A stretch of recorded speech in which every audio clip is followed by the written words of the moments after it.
Ya Nabi salam alaika, Ya Rasul salam alaika, Ya Habib salam alaika, salawat.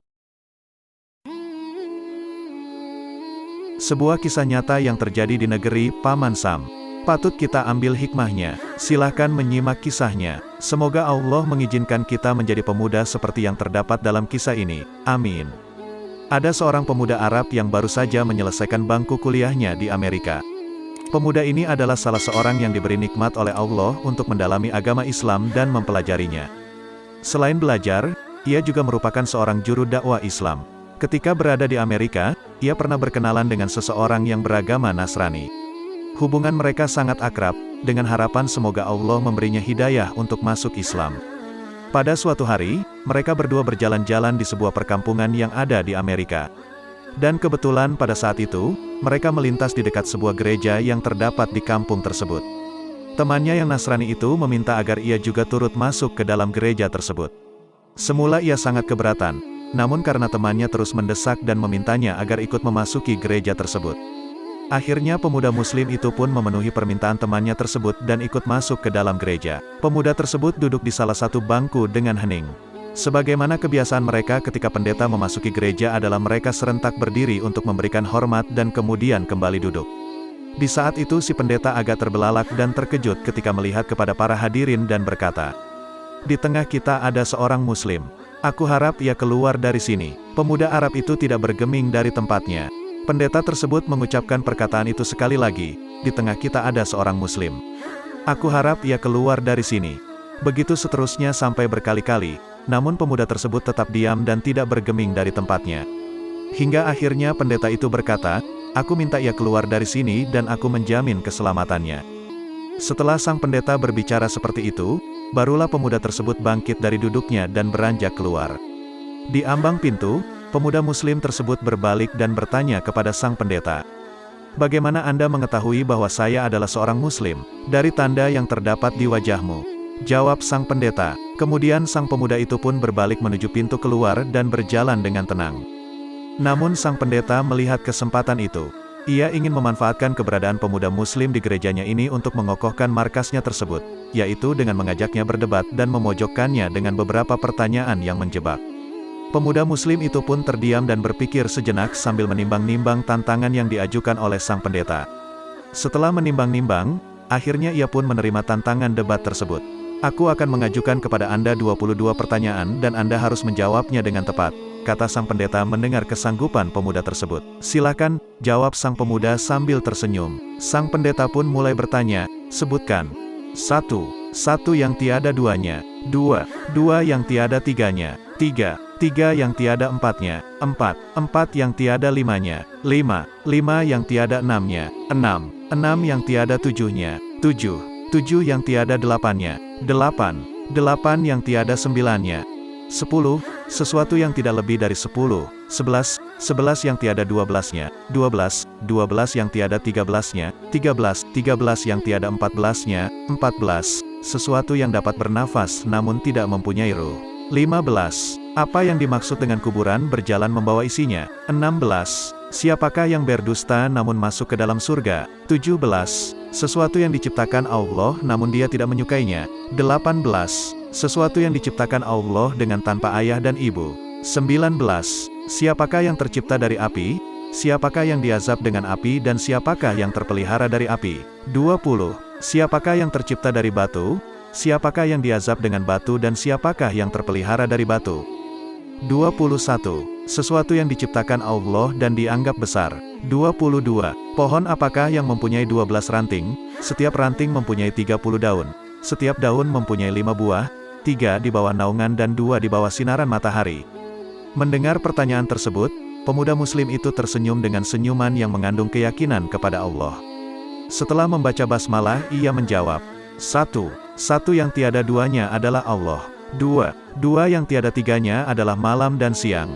Allah berfirman, "Dan kami jadikan malam dan siang sebagai 2 tanda kebesaran kami." Surat Al-Isra ayat 12.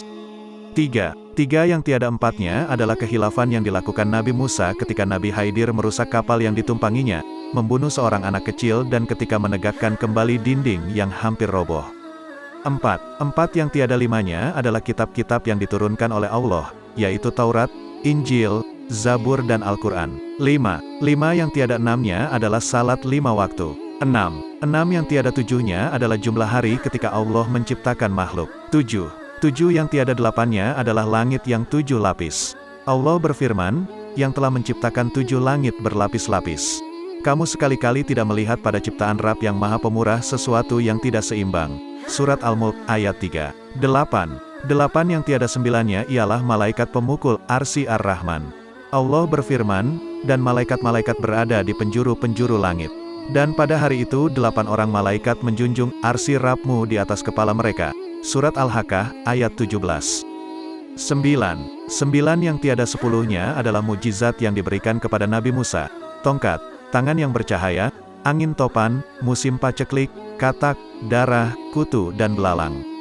10 sesuatu yang tidak lebih dari 10 ialah kebaikan. Allah berfirman, barang siapa yang berbuat kebaikan maka untuknya 10 kali lipat. Surat Al-An'am ayat 160. 11 yang tiada 12-nya ialah jumlah saudara-saudara Nabi Yusuf. 12 yang tiada 13-nya ialah mukjizat Nabi Musa yang terdapat dalam firman Allah. Dan, ingatlah ketika Musa memohon air untuk kaumnya, lalu kami berfirman, pukullah batu itu dengan tongkatmu. Lalu memancarlah daripadanya 12 mata air. Surat Al-Baqarah, ayat 60. 13 yang tiada 14-nya ialah jumlah saudara Nabi Yusuf ditambah dengan ayah dan ibunya. 14 adapun sesuatu yang bernafas namun tidak mempunyai ruh adalah waktu subuh. Allah berfirman, dan waktu subuh apabila fajarnya mulai menyingsing. Surat At-Tawir, ayat 18. 15 kuburan yang membawa isinya adalah ikan yang menelan Nabi Yunus. 16 mereka yang berdusta namun masuk ke dalam surga adalah saudara-saudara Nabi Yusuf, yakni ketika mereka berkata kepada ayahnya, wahai ayah kami, sesungguhnya kami pergi berlomba-lomba, dan kami tinggalkan Nabi Yusuf di dekat barang-barang kami. Lalu dia dimakan serigala. Setelah kedustaan terungkap, Nabi Yusuf berkata kepada mereka, tak ada cercaan terhadap kalian. Dan ayah mereka Yakub berkata, aku akan memohonkan ampun bagimu kepada Robku. Sesungguhnya dialah yang maha pengampun lagi maha penyayang. Surat Yusuf, Juz 13. 17 sesuatu yang diciptakan Allah namun tidak dia sukai adalah suara keledai. Allah berfirman, sesungguhnya sejelek-jelek suara adalah suara keledai. Surat Luqman, Juz 19. 18 makhluk yang diciptakan Allah tanpa bapa dan ibu adalah Nabi Adam, malaikat, unta Nabi Solih dan kambing Nabi Ibrahim.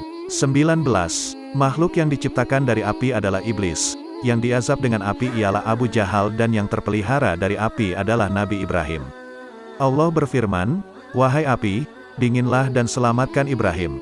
Surat Al-Anbiya, Juz 69. 20 makhluk yang terbuat dari batu adalah unta Nabi Solih, yang diazab dengan batu adalah tentara bergajah Abrahah dan yang terpelihara dari batu adalah Ashabul Kahfi, penghuni gua. 21 sesuatu yang diciptakan oleh Allah dan dianggap perkara besar adalah tipu daya wanita. Sebagaimana firman Allah, sesungguhnya tipu daya kaum wanita itu sangatlah besar. Surat Yusuf, 28. 22 adapun pohon yang memiliki 12 ranting dan setiap ranting mempunyai 30 daun. Kemudian setiap daun mempunyai 5 buah, 3 di bawah teduhan dan 2 di bawah sinaran matahari.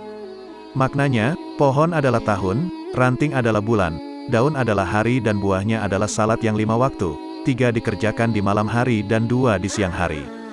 Mendengar jawaban sang pemuda tersebut, pendeta dan para hadirin merasa takjub. Kemudian pemuda tersebut meminta pamit dan beranjak hendak pergi. Namun setelah berjalan beberapa langkah, ia mengurungkan niatnya dan membalikkan badan menatap sang pendeta. Bolehkah aku mengajukan satu pertanyaan kepadamu? Tanya sang pemuda muslim. Silahkan, jawab sang pendeta menyetujui. Sang pemuda diam sejenak, kemudian berkata, apakah kunci surga itu? Mendengar pertanyaan itu, lidah sang pendeta menjadi keluh, hatinya diselimuti keraguan dan roma wajahnya pun berubah. Ia berusaha menyembunyikan kekhawatirannya, namun hasilnya nihil. Orang-orang yang hadir di gereja itu terus bersorak-sorak mendesaknya agar ia menjawab pertanyaan tersebut, namun ia berusaha mengelak. Anda telah melontarkan 22 pertanyaan kepada pemuda tersebut dan semuanya ia jawab dengan tepat. Sementara ia hanya memberimu satu pertanyaan, namun Anda tidak mampu menjawabnya. Teriak salah seorang hadirin. Pendeta tersebut berkata, "Sungguh, aku mengetahui dengan baik jawaban dari pertanyaan tersebut. Namun aku takut kalian akan marah jika aku menjawabnya. Kami menjamin keselamatan Anda," jawab mereka serentak. Sang pendeta mengambil nafas sejenak dan menghembuskannya kembali sambil berkata, "Jawabannya ialah, aku bersaksi tiada Tuhan kecuali Allah dan Muhammad adalah utusannya." Mendengar jawaban itu keluar dari mulut sang pendeta, akhirnya para hadirin yang sedang hadir di gereja tersebut mengucapkan syahadat secara serentak dan akhirnya pun mereka masuk agama Islam. Allahu Akbar, sungguh Allah telah menganugerahkan hidayah, kebaikan dan menunjuki mereka kepada Islam melalui tangan seorang pemuda muslim yang bertakwa. Subhanallah, tentu saja, semua hal yang terjadi di atas adalah dengan ilmu. Bukan hanya sebuah karangan saja. Sekarang pertanyaannya adalah, kapankah peran kita akan dimulai? Semoga bermanfaat untuk kami sendiri dan saudara-saudari kami di berbagai belahan dunia. Salam takbir, Allahu Akbar.